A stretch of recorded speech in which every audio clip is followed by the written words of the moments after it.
Naturopath, the talk show about health and natural medicine. This show will first be broadcast on Wednesday, August 19th, 2026 on 91.7 FM WHUS stores. I am Fran Storch, ND, naturopathic physician. My co-host Ron Menizza is still doing primary stuff. We're coming to you live from beautiful Mansfield Hollow, Connecticut. Comment below to let us know you're here and ask questions. You can also email me at radionaturopath@gmail.com. If you'd like to listen to this show at another time, you can check out our podcast at whus.org, iTunes, Spotify, Patreon, and Buzzsprout. You may also watch the recorded Facebook Live episode at Fran Storch ND for 30 days, and also on my YouTube channel at Radio Naturopath. The views expressed on this program do not reflect the views of the staff, management, or licensee of this station. The information presented on this show should not be construed as medical advice or direction. If you're having a medical condition, please consult with your physician. All right, so I'm reading more Lyme stuff. I'm continuing to read Bill Rawls, and here's a nugget that I found. And one of the things that he said is that when you take antibiotics, they can attack your mitochondria. They can disrupt your mitochondria. So mitochondria are little organelles. They're little organy things in the nuclei of all of the cells of your body, and they run your electron transport chain. So they're responsible for the energy systems of every cell in your body. So the thing is, there is scientific interest in the idea that mitochondria may have used to be other organisms. They may have used to be bacteria. They may have been bacteria back before we evolved into this complex thing that is us and, mammals and species that have mitochondria. Anyway, so when you take antibiotics, they can kill your mitochondria. So over time, mitochondria can disrupt the functioning of your whole body. So I looked into it to find out if all bacteria do that. And it turns out it doesn't seem that they all do. So I'm taking amoxicillin right now. I'm got like less than a week left of amoxicillin for my antibiotic use. And amoxicillin is a beta-lactam, and it disrupts the cell membranes of bacteria. And it's not shown to go after mitochondria, thank goodness. And I am finding that since I've been aggressively treating Lyme disease, my energy overall has been better. I'm waking up early in the morning. I have more energy throughout the day. I don't have energy crashes like I was before I started treating Lyme disease. And who knows what other stealth bacteria, because that's what Bill Rawls talks about, stealth microbes, not necessarily bacteria. It could be bacteria, viruses, parasites, any kind of stuff. Who knows what else I'm going after, because the 3 herbs I'm taking, kudzu, cryptolepis, and hotunia, they go after a lot of stuff. Hotunia and cryptolepis will go after pretty much any of the Lyme and co-infections. So cryptolepis goes after parasites too. It's considered to be an antiparasitic, and it's one of the ones we use for Babesia. My initial Vibrant Wellness test showed that I had some Babesia on board. I don't think this time I had major symptoms of Babesia because I would have been a lot sicker, and I don't think I had anaplasma ehrlichiosis either. So interestingly, amoxicillin is not as potent against Lyme disease as doxycycline is. So when you take it, you have to take more of it, and you have to take it longer. So I'm taking, and I'm still taking, I'm not taking the recommended dose. I'm only taking 2 a day, but I figured I could get away with that because of all the other things I'm taking. So, and not only that, I thought I would also be okay with my mitochondria because I'm taking cordyceps, and cordyceps supports mitochondrial function. So what I read is that amoxicillin, as I said, doesn't really go after the mitochondria, but what does is doxycycline. Doxycycline and all the tetracyclines do go after mitochondria, so they can disrupt mitochondrial function. So can the macrolides, so your azithromycin, which you can be given if you have Babesia, and it's also given for Bartonella, and azithromycin is one of them, and erythromycin. It's interesting. Erythromycin I took a long time ago, and it bothered my tummy, but azithromycin I have no problem with. And so I'll take that occasionally. I took it a couple of years ago, thinking that it would go after Bartonella a little bit better. I took a course of azithromycin, and occasionally I take azithromycin if I have bronchitis. But I haven't had bronchitis in 6 years. Yay. So that's good. So I haven't had azithromycin in a long time. So anyway, and the other ones, gentamicin can go after the mitochondria. I actually have a list here. Yeah, so it's doxycycline, any of the tetracyclines. They bind to mitochondrial ribosomes and inhibit protein translation and cellular respiration. So doxycycline, which is classically given first for Lyme disease, can directly affect your energy, which you already don't have a lot of because you have Lyme disease. And then the macrolides, which are like erythromycin and azithromycin, they target the large mitochondrial ribosomes. Then the aminoglycosides, that's gentamicin, as I said, and gentamicin it inhibits oxidative phosphorylation and decreases the membrane potential, so they don't function as well. And then the fluoroquinolines, so ciprofloxacin, anything that ends in floxacin, that's ciprofloxacin, levofloxacin, moxifloxacin. I think there's more than that. So that's your Cipro and your Levaquin. And anyway, they also cause oxidative stress and disrupt mitochondrial function. So mitochondrial toxicity will contribute to adverse reactions like muscle fatigue and weakness, nerve issues, and fatigue during long-term use. And so mitochondrial diseases, certain aminoglycosides are flagged to be avoided or used with extreme care in patients with premature existing mitochondrial diseases. And they are looking at how certain antibiotics affect cancer cells. So that's kind of interesting. I thought that was an interesting thing. And I was noting that as I'm treating my Lyme disease, my energy has improved. And I wondered if that was simply because I'm supporting energy function with other things like chlorella and spirulina and cordyceps. But it appears that the amoxicillin doesn't go after your mitochondria. Thank goodness. So that's another reason to consider amoxicillin. Another reason to consider amoxicillin in the summertime is that your tetracyclines, especially doxycycline, makes you sun sensitive. So you're more likely to get a sunburn if you go out in the sun. So if it's summertime and you like to spend a lot of time outside, which I do, you're less likely to get sunburn from that. So anyway, so that's moving along. Still struggling with pain in my leg. Today I'm excited because I'm going to have physical therapy. I was able to ride my bike this weekend, so that was exciting, and I rode a long way, although I have to manage the discomfort afterwards. And I'm managing it. I'm still deciding whether I want to go see a neurosurgeon. And somebody said to me, it can take as much as a year to heal from a surgery. So I don't know if it's just taking me a long time, or I'm continuing to challenge the leg by continuing to be very active. I'm not sure which it is. So, all right. So let's find out some good information about a bunch of stuff. So I'm going to talk to you about conflicting information. That's always exciting. So first of all, before I do that, let me talk about something.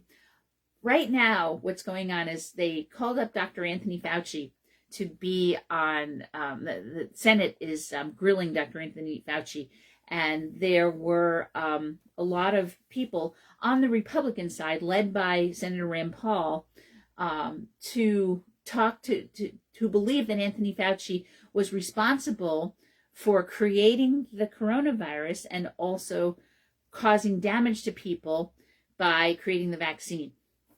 So I wanted to throw my take on this. I think going after Dr. Fauci, you have to remember that Anthony Fauci was responsible for creating drugs and programs for people who had HIV when nobody else wanted to touch them. And he worked his tushy off taking care of people with HIV, getting the drugs developed and into the hands of people who really needed them. And, this was a community that was marginalized, and HIV was seen as something that icky gay people got, and he stood up for them. So he did a wonderful thing by doing that. Then I think that going after anybody for what happened, pointing fingers because of the coronavirus pandemic, is not really useful. We don't know 100% what happened. Is it possible that it came from a wet market in China? Is it possible that in Wuhan, in that laboratory, that it escaped from Wuhan and they were doing gain of function testing? I think what probably happened was human error. That's what happened. It may have been that it escaped from the the lab, and it may also have come from the wet market. We don't really know, and blaming people isn't really useful. And one of the things that you hear is that people who think that the coronavirus was not that virulent, it was virulent. It depended on who you were, because there were people who worked on the front lines taking care of people with coronavirus. And I've talked to some of them. I talked to nurses who actually worked with COVID patients. And it was horrifying. In the very beginning, it was horrifying when nobody had coronavirus yet. People were in there. They couldn't breathe. They didn't understand how to treat it. They were treating it possibly incorrectly. It's really, it was really horrifying to people who did that. People who had to take care of people until they died. And, everybody was in the quarantine mode. So everybody was masked. And people couldn't visit family members who were sick. It was really a horrible time, and it was really, really heartbreaking. So there were people on the front lines who were watching people be very, very sick with coronavirus. It's true that a lot of people got COVID and did very well with it. I am one of them. When I got COVID, it was, it was kind of a cold. It was a minor cold. And it wasn't it was a weird cold because I didn't have an excessively runny nose, and then it was a month of fatigue, and then it got better. Mind you, I had 3 vaccines. Now, then there's the issue of the vaccine, and there are conspiracy theorists who say that the vaccines were given for population control, and they were given to poison people to make people sicker, so that it would fuel the medical industry. In terms of the mRNA vaccine, now I am somebody who I had vaccine injury from the mRNA vaccine. I definitely affected my immune system. I definitely have to do things to take care of my vagus nerve, and the classic symptoms that people get from damage from the COVID vaccine. I got a lot of those. I am very fortunate in that I had a lot of care, and I continue to take care of myself based on what happened with that. So the thing is, I don't think that it was a malicious, malignant conspiracy that developed the mRNA vaccines. They thought it was a cool idea that you would give this vaccine or gene therapy, whatever you want to call it, and you put it into people's bodies, and then they make their own spike proteins, and then their immune systems go after the spike proteins. The thing that they didn't bank on is that some people's immune systems are going to have a moderate reaction, and they're going to make antibodies to the spike proteins, which will then confer protection upon them if they come into contact with COVID in the wild. They didn't think about what if some people make spike proteins, but they don't mount a really good immune response, and then they have an overproduction of spike proteins, and then they have all these spike proteins running around, and the spike proteins never really get destroyed, and their immune system is constantly mounting this not so great response to go after the spike proteins. They didn't think of that. And then there are people who got injected, and I'm guessing this is what happened to me. I'm not 100% sure, but I think what happened to me was I had an overly aggressive immune response to all those spike proteins. I probably would have been fine with 1 or 2 vaccines, but by the 3rd one, that's when I got my symptoms. And then I was managing, weird symptoms for months and months and months. And then whether I got a new tick bite or I got a reemergence, I had to deal with Lyme disease too. When I treated Lyme disease, I got a lot better. So that was kind of cool. And there were a lot of practitioners who said that if you had a really bad reaction to the vaccine, check for Lyme disease and probably other stealth microbes, because it really overstimulated my immune system, and it probably overstimulated the immune systems of a lot of people. The other thing is there are ACE2 receptors. Now COVID goes after the ACE2 receptors, and so do antibodies to COVID. They'll go after the ACE2 receptors. So the spike proteins bond to ACE2 receptors. There's lots of ACE2 receptors on the vagus nerve. So one of the things that you saw was both people who got COVID and people who got long COVID, and also people who got long vax got vagus nerve symptoms because the spike proteins attach to the vagus nerve. So they got things like POTS And, they'd get sort of mast cell symptomatic stuff where they would wake up in the middle of the night with their heart racing and not be able to go back to sleep. I got tremors. And so I think the tremors are a vasovagal response. It's something that I get when my Lyme is flared, when I have got the vaccine. If I'm excessively sick in any way, I may tend to get tremors. And if I'm very, very upset, I'll get tremors. And that's a vasovagal response. So that happened. I think that the pharmaceutical companies, your Pfizer and your Moderna, and the government, I think they didn't know what they were doing. They were trying to respond to this virus that, especially early on, was killing people in horrible ways, and they had to figure out something to do, which is why they told everybody to stay home and not come in contact with each other. They didn't know how the virus was spread, which was why you had to buy your packages from the grocery store and wash them off. They didn't know if it was a fomite disease, or if it was spread by droplets, or if it was spread by aerosols. And what they figured out is that it really isn't a fomite illness. So foam is where we were, disinfecting everything. That wasn't really necessary, because that's not really how it's spread. And the droplet thing, the reason that we all had to stay 6 feet apart was because droplets couldn't travel any further than 6 feet. So people stayed 6 feet away from each other, and that was an estimate. But then it was discovered that it was really spread by aerosols. So aerosols means you talk, you cough, you sneeze, and it's not the droplets that come out of you, but it's the fine mist that comes out of you. So sitting in proximity to somebody with COVID who's breathing, water vapor comes out of your mouth and nose when you speak. That's how COVID was spread. And that's why one of the scary things that happened was there was a choir in Washington State where half the people in the choir got COVID because they were singing together. And so when you sing, that's even worse. You're sustaining this breathing, and all these aerosols are coming out. So do you know what's more virulent than COVID in terms of aerosol spread is measles. Measles is actually, if you're in a room, if you're not vaccinated or you haven't had measles, and you're in a room with somebody with measles, you're going to get measles. The infection rate is like over 90%. The COVID wasn't as high, and I don't remember what it was. If it was 60, 70%, like you can be in a room with aerosols and you had a 60 to 70% chance of catching it, which is still pretty good.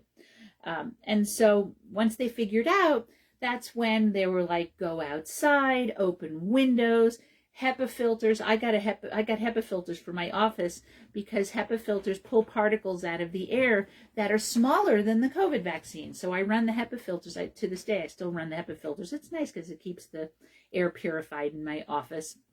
And so I continue to do that.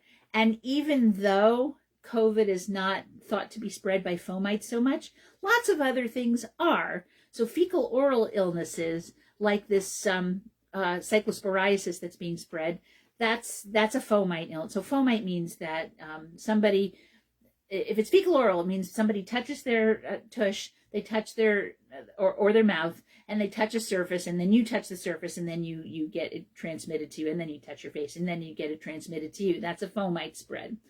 There are things that are spread by droplets. And so RSV, respiratory syncytial virus, is that one of those big bronchitises that's really that little kids get and older people get, and that can give them a bronchiolitis. Anyway, that's spread more by fomites too. So that's one of the things that makes it worth it to disinfect everything. So I didn't used to do this, but now between every patient, I go back into my office, which is a really good thing. Because I used to like let go of one patient, and then the other patient was sitting there, and I'd bring them right in. I don't do that anymore. So no matter how much time, I'm sorry, you have to wait another couple of minutes. But two things, I wipe down the whole office. I have disinfecting wipes that I wipe down the surfaces and the equipment that I've used, and I wipe down the chairs. And if I've used a fabric chair, if I have one chair that's not upholstered in fabric, and the other is. So the fabric chair gets sprayed with disinfectant spray, and I have a kid chair that gets sprayed in disinfectant spray. and then I wipe everything else down, and then I put away the chart from the last patient, pull the chart for the new patient, set it up, get it set up on the computer, and when I come in, I'm ready to go. That gives me a little break between patients, and there's something spiritual also about wiping the place down after having seen another patient. So anyway, this going after Dr. Fauci, I think you want to point a finger and blame somebody so you can feel better about it. This is what you shouldn't have done. This is just emblematic of what's going on in the country right now. We can't just sit down, get together, and figure out what's going on. This is a problem. Let's all get together and solve it. We are pitted against one another and accusing the other of being villains, and we're not moving forward, and it's very, very bad for our country and our society. So I think hauling out Dr. Fauci, who was a lifelong committed to helping the medical community. I think that during the COVID pandemic, everybody was doing the best they could with what they knew, and blaming anybody is not useful. What would be useful is to figure out lessons learned, what happened, how could we have done better, what could we have done differently, and don't blame anybody. You know, is it really useful to have a quarantine where everybody has to stay home, where we shut down society and, you know, kids have to learn, remotely? And so anyway, that's my take. In terms of Dr. Fauci being a hero, in terms of HIV, he definitely was a hero. In terms of COVID, it's hard to say because, COVID happened.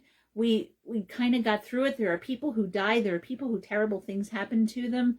Would I say he's a hero as far as that goes?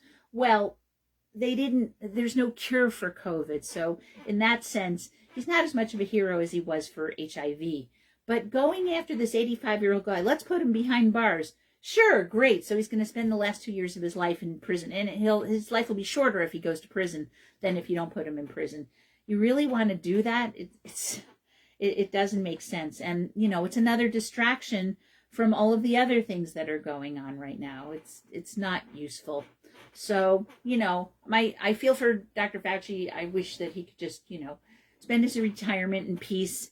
And then if you're concerned because of COVID, if you're concerned about spike proteins, if you're concerned about your immune system, it's a good idea to go get some help for that and just focus on that directly. I mean, I'm not sitting here being angry and blaming the government and sticking my fist in the air. I'm sitting here trying to figure out how to help people and myself.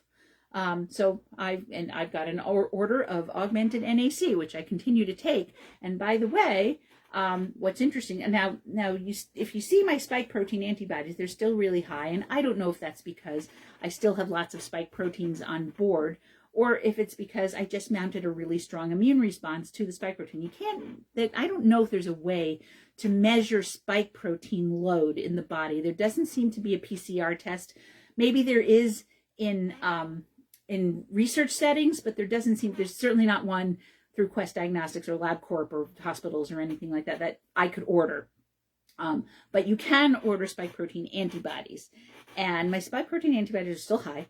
And again, I don't know if that's because I have a good amount of antibodies that will go after COVID, or if it's because I have lots of spike proteins on board. Now, those who talk about augmented NAC say that augmented NAC really goes after the spike proteins.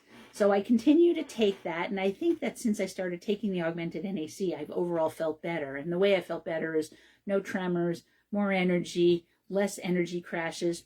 But the other thing that seems to really have helped me is I once again focused on treating Lyme disease. And again, what Bill Rawls is saying is I may not just be treating Lyme disease because there are lots of stealth microbes. So it's very interesting. So that's what's going on. So focus on doing your own healing and helping other people and healing the community. If you focus on being in a fight with people, it's just not going to get you very far. Also, if you're watching my video, how do you like my my tie-dye pineapple? It's a tie-dye pineapple. The pineapple is wearing reflector sunglasses, and reflected in the sunglasses is a beach scene with a palm tree. It's very cute. I may have to take this to Florida when I go to Florida in September. Okay, so very, very cute. I wanted to wear something cheery because we're having one of those monsoon days. I don't think we technically have monsoons in eastern Connecticut. They do have true monsoons in desert in desert states. So Arizona, if I would get a hold of my friend Stephanie, she I believe that in Arizona they're experiencing monsoons right now. We don't really have them, but we're having these incredible rainstorms, and we're having another one. So the nice thing about that is we don't have drought right now. That's good. I just have to sit here and hope that while I'm making this show, that I don't get zapped by lightning and my electricity goes away. So we have 35 minutes left to hope that doesn't happen. Okay, so anyway, so let's talk about why eating less protein might be healthy for you. So get this. There's a study that suggests that eating less protein could be the key to healthy aging for most adults. So there's a major scientific review that's challenging the idea that more protein is always better. I never generalize. So that's a shout out to my childhood sweetheart, Ron Coleman, who said that when we were in high school. I never generalize. What a perfect, hilarious joke. I never generalize.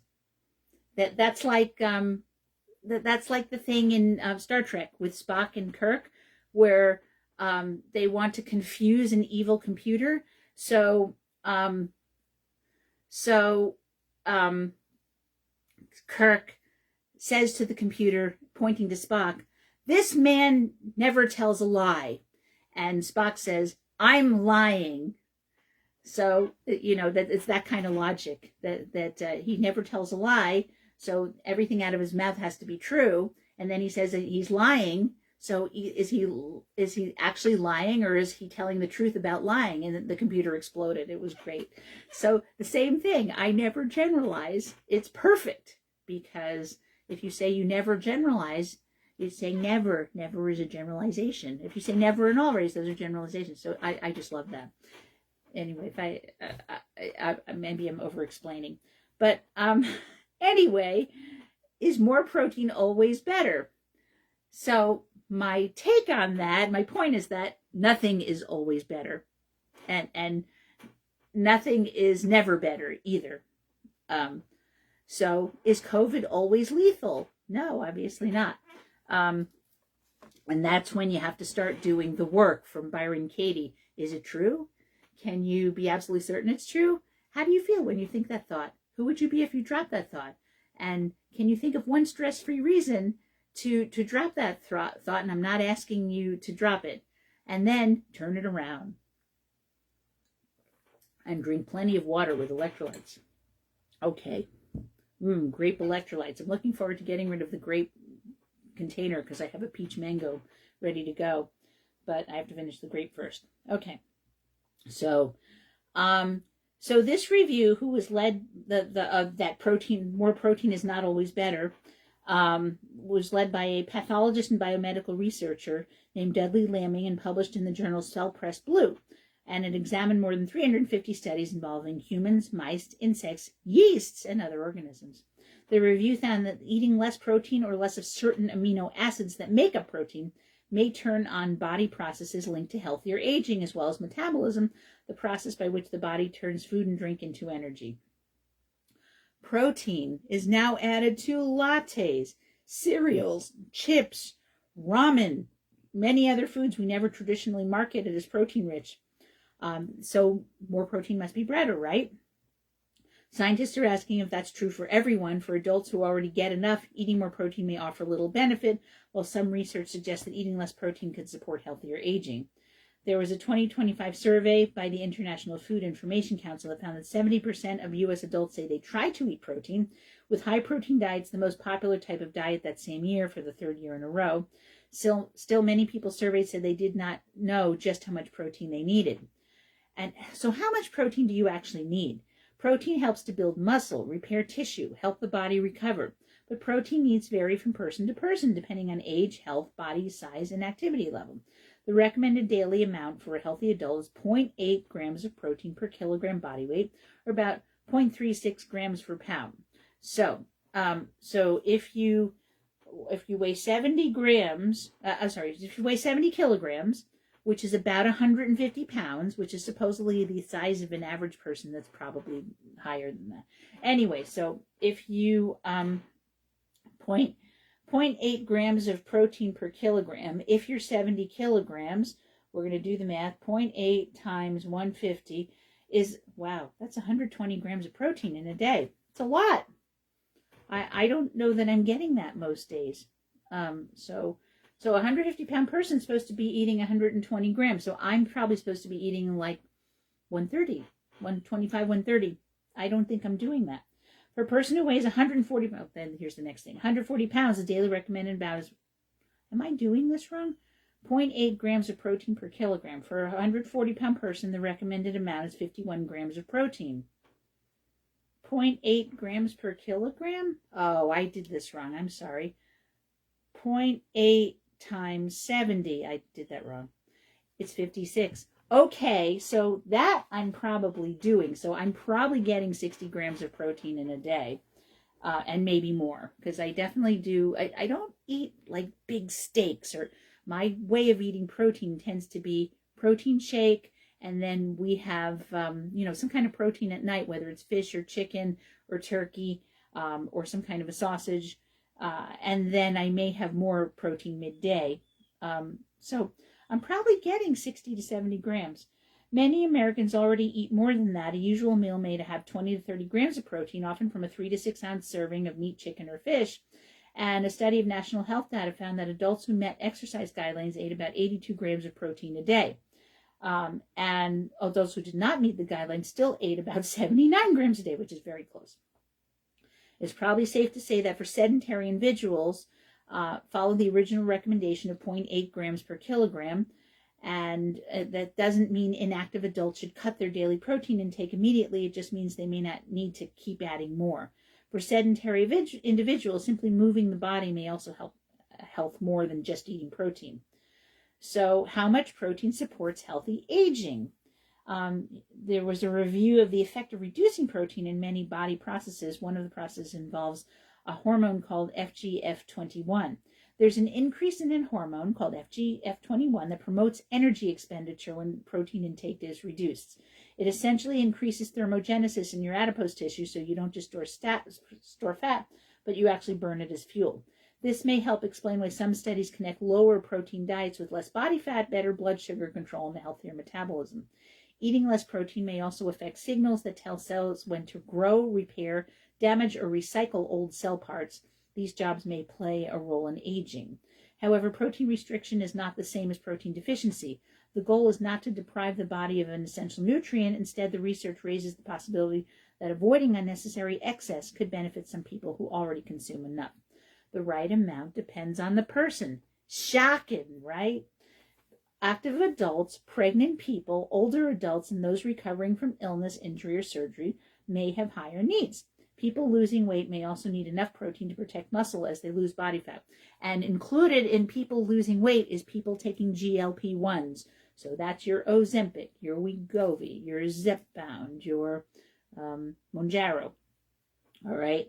So if you're on a GLP-1, you need to increase your protein intake. Older adults may need extra care.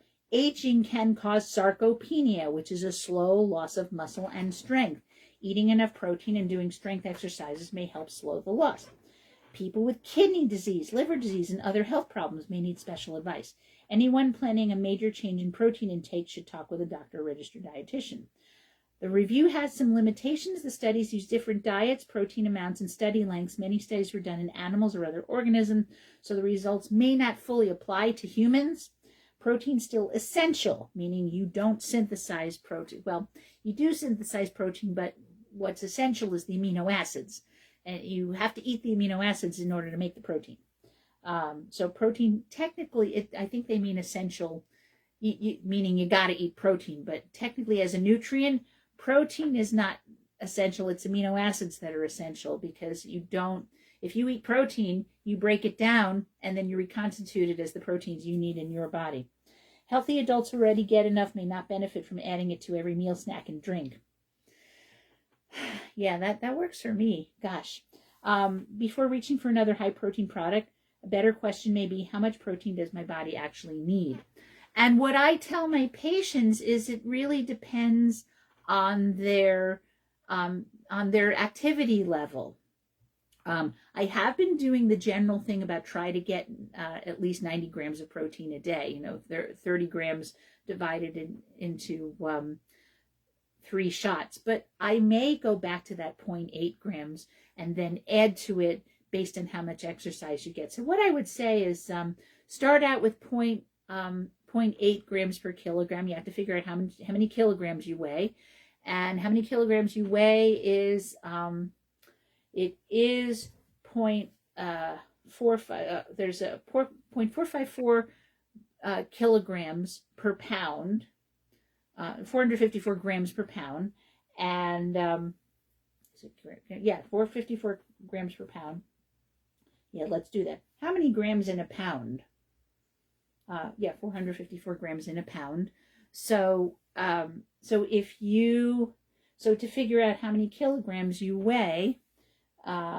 So how many kilograms you weigh? So say you weigh 150, you're going to multiply that by 0.454, and you're going to get 68.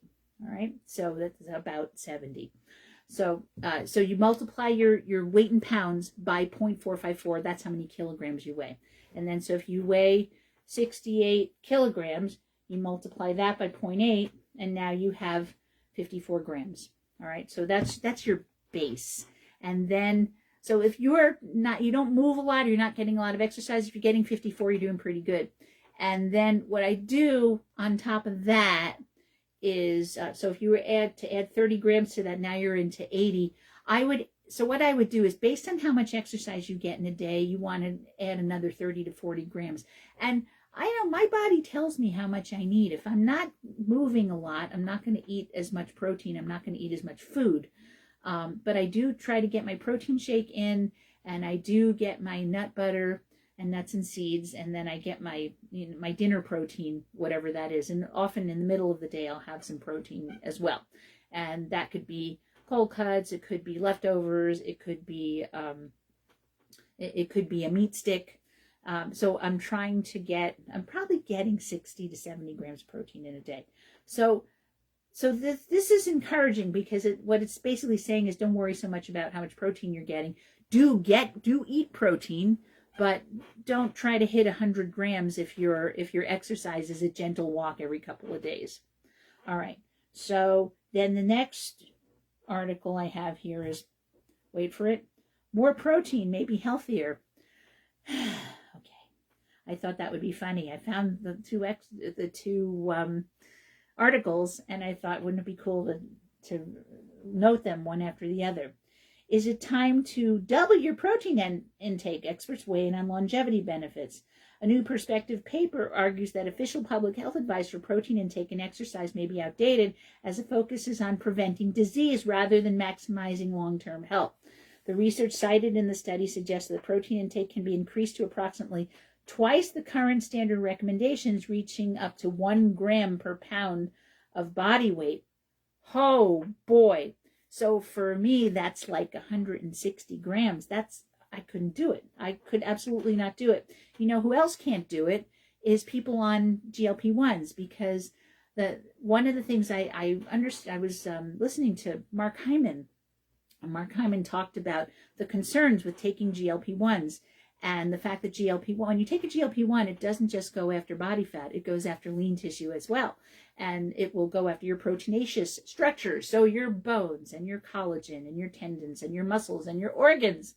So in order to combat that, you have to eat a lot of protein. So this is a situation, if you're on a GLP-1, you really do kind of need to eat that, 1 gram per kilogram or more of protein.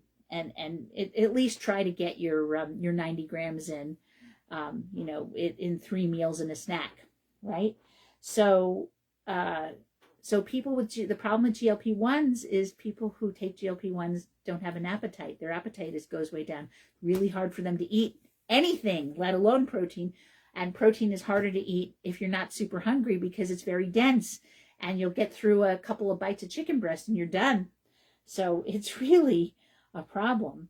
So this up to 1 gram per pound of body weight, that is a huge amount of protein. I don't think most people are going to achieve that unless they're a gym bro or sis. The researchers conclude that increasing protein intake will not only support muscle recovery, but it also aid strength gains and fat loss and help preserve bone health. So are the gym bros actually onto something when it comes to protein, and could we all benefit from consuming more protein in our diets?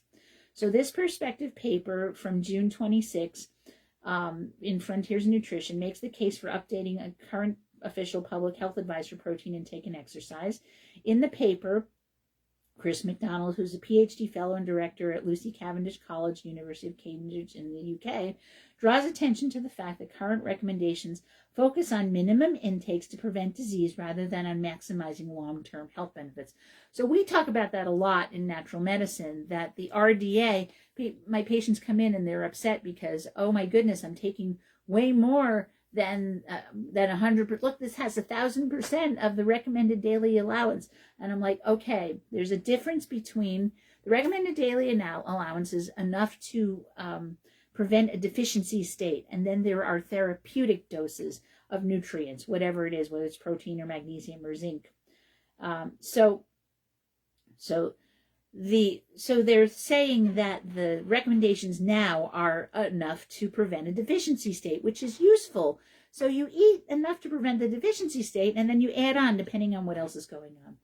So an important point from the research compiled that certain groups of people, physically active adults, older adults, and pregnant people may benefit from much higher protein intakes than are currently recommended. And the paper argues that protein intake could be increased to about twice the current minimum recommendations, reaching up to 1 gram per pound of body weight. Again, I don't know who's going to do that.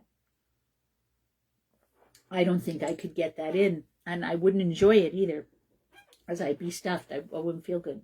The paper also concludes that increasing protein intake offers wide-ranging benefits, including faster muscle recovery, better weight management and fat loss, and reduced risk of fractures. That's true if you're exercising heavily. If you're exercising a lot and regularly, then you're going to need more protein, which is kind of saying the same thing that we said with the last article. It's important to note that federal international dietary guidelines are designed for the general population and not specific groups. So change is often slow and requires decades of evidence. Nonetheless, the current guidelines could benefit from a review by public health officials. To discuss how individuals should approach consuming protein and more, they talked to a couple of experts, Michelle Rothenstein, who's a master's in a preventative cardiology dietitian at Entirely Nourished, and Kristen Kirkpatrick, who consults at the Cleveland Clinic. So the average, how much protein should the average adult consume? So Rothenstein said that the current recommendations of dietary allowance for protein, 0.8 grams per kilogram per day, was established to prevent protein deficiency and not necessarily to optimize muscle health, healthy aging, or cardiometabolic resilience. She said that although the current guidelines provide a good starting point, they don't offer a personalized approach to maximize health and longevity. I think this is what I was saying. Protein needs to be very based on factors like age, activity level, health status, and even goals. Rothenstein said that certain age groups, such as people older than 40, those taking GLP-1 medications, those trying to lose weight, and those with cardiometabolic diseases like obesity benefit from higher protein intake. There you go. She assesses all those factors to identify an appropriate protein range before we even talk about food choices. Right now, she's doing it with a 14-year-old athlete, a menopausal woman taking a GLP-1 medication, and an older man struggling to get enough calories. 3 very different people with 3 very different protein recommendations. That's why you don't do one size fits all. So they're not saying anything that different. A range of about 1.2 to 1.6 grams per kilogram per day, depending on one's exercise level, is often more supportive of preserving lean muscle, maintaining metabolic health, improving satiety, and supporting physical function. That said, protein is just one piece of the puzzle and works best as an overall heart-healthy dietary pattern. So can you meet the protein goals using just whole foods, or can you do supplements or shakes? Using a 1.2 to 1.6 gram per kilogram protein target, you can easily get this through a whole foods diet, tailored by which protein sources you enjoy, tolerate, and support your cardiometabolic health. If someone comes to her on a vegan diet, her goal is to ensure nutrient adequacy, including through adequate vegan sources such as tofu, tempeh, beans, and legumes. If someone eats animal protein, by the way, it's very hard to get enough, to get that level of protein from plant sources. If you put the same quantity of beans next to the same quantity of chicken, you're going to get way more protein in chicken. You have to eat a lot more beans to get the same kind of protein, the same level of protein. Because beans don't just have protein in them, they have carbohydrate. Whereas when you have chicken, when you have an animal source, it's basically pure protein. Likewise, if you're doing a dairy source of protein like casein or whey. Not cheese. Cheese doesn't have a huge amount of protein per unit of cheese or a glass of milk. You have to do a lot of dairy for that to happen. When you're talking about concentrated dairy protein, you're usually talking about Greek yogurt or dairy protein that has been concentrated some other way, like in a protein powder.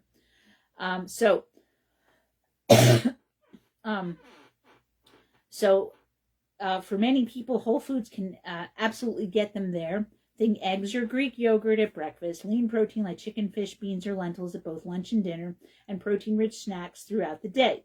That might include cottage cheese with berries, string cheese, roasted chickpeas, hummus with vegetables, edamame, a quality protein bar, protein popcorn, and apple with peanut butter. So she is suggesting supplement with some of these added protein processed foods. You can also have a protein-centered dessert like whipped cottage cheese mixed with cocoa powder. One of the ways she's talking about getting your protein goals up is by eating dairy. Not everybody can eat dairy. A lot of people don't do that well with dairy, and I don't like to rely on dairy because I do with dairy. Like if I don't think I would sit and eat a pizza now, especially since I had that COVID vaccine. I haven't done as well with dairy. It's been more of a food intolerance, so that would be hard. But she's talking about using dairy as a protein source, and not everybody can eat dairy. So you could do cottage cheese with cocoa powder. Athletes, people with low appetites, or those taking GLP-1 medications, you can do a protein shake, and it can help you to meet those needs. And I do take a protein shake every day. Can you get a vitamin deficiency from eating too much protein? If you only focus on protein intake, it can definitely crowd out other nutrients like vitamin C, potassium, magnesium, folate, and fiber, which are important for optimal health and overall functional aging. To avoid that from happening, it's important to focus on protein within the context of the full meal and diet. This depends largely on the overall dietary pattern. Eating more protein shouldn't mean eating less fiber, fruits, vegetables, or healthy fats. How are you going to fit it all in? In fact, many protein foods naturally pair with nutrient-rich foods. So beans provide both protein and fiber. Cottage cheese topped with mixed berries adds antioxidants and fiber. Grilled chicken over a colorful salad gives you protein along with a wide variety of vitamins and phytonutrients. How can protein affect kidney, gut, and heart health? Is there an upper safe limit, and will eating too much affect other systems in the body? For healthy adults with normal kidney function, protein intakes up to about 2 grams per kilograms a day appears to be safe. However, there's little evidence that routinely eating more than this provides additional health benefits, and very high intakes over the long term may increase the risk of digestive, kidney, or vascular issues. Wow, 2 grams per kilogram per day. So again, if you weigh 70 kilograms, approximately 150 pounds, then you're looking at 70 kilograms, that's 140 grams of protein a day. I don't know where I'm going to put it. However, there's little evidence that routinely eating more than this provides additional health benefits, and very high intakes over the long term may increase the risk of digestive, kidney, or vascular issues. There's a particular group of people who should watch their protein intake, and those are people with chronic kidney disease. They need to follow individualized protein targets depending on the stage of disease and lab results. Excessive protein can place additional stress on the kidneys and may accelerate disease progression. So the protein source also matters to health. If higher protein comes primarily from processed meats and foods high in saturated fat, it may increase cardiovascular risk. The goal isn't simply more protein, it's choosing higher quality protein sources with an overall well-planned, heart-healthy diet. High intakes of animal protein, particularly red and processed meats, can increase levels of TMAO, trimethylamine N-oxide, in the body, and high TMAO levels have been linked to cardiovascular risk. Sometimes I will check people's TMAO, and sometimes I do, sometimes I don't. And if they do have high TMAO, what raises TMAO the most is beef and dairy. And so then I'll have people back off from that and their TMAO will come down. And the other thing is with TMAO, people eat a lot of fish. Fish contains TMAO, so they're not manufacturing the TMAO. So if somebody has a high fish diet and they're eating and their TMAO is elevated, you leave it be, because because even though their TMAO is elevated, in places in the world where their protein source is mostly fish, they have very low rates of cardiovascular disease. So you don't worry about the TMAO in that case. And in terms of gut health, animal protein heavy diets may disrupt the microbiome by shifting towards more gram-negative gut bacteria, which can contribute to inflammation and arterial stiffness. From a gut health standpoint, problems are less about the protein itself and more about what might be missing. If someone's eating a high protein diet that's low in fiber, fruits, vegetables, legumes, and other plant foods, gut health can certainly suffer, but that can happen with any poorly balanced eating pattern. Now, there are people who eat the carnivore diet, where they're basically eating meat and maybe little bits of ferments, but not much else. And when they do that, if they have inflammatory conditions, the inflammatory conditions get better. Some people do really well that way, and some people do ketogenic diets where they're basically eating animal protein and non-starchy vegetables, and that's all they're eating. And they may be checking their ketones to make sure that they're high, they're elevated. So that's controversial because there are studies that show that ketogenic diets and high protein diets can reduce inflammation. But on the other hand, she's saying that everybody needs to eat plant foods. And I never generalize. So there are some people who do really well doing carnivore diets. But for most people, what I find is people overall don't eat enough produce. That's that they don't know how to prepare the produce, and it sits in their fridge. And they don't snack on fruit, and they don't snack on fresh fruit, and they will buy salad greens, and then they won't make the salad. And people's idea of a meal with vegetables is a big piece of meat, and then maybe they pour some frozen peas, carrots, corn on and heat it up, and that's it. Or they have, just a couple of spears of broccoli, and that's dinner.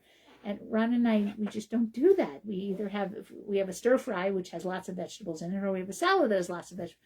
Anyway, all of our meals have lots of produce in them. And I try to encourage people to get recipes and to make food. Like if they just can't even in terms of making food, I have them think about doing things like, if you just can't even, then you have to think of upping your takeout game and not going to true fast food, but going to fast casual, or going to a restaurant that will sell you a salad.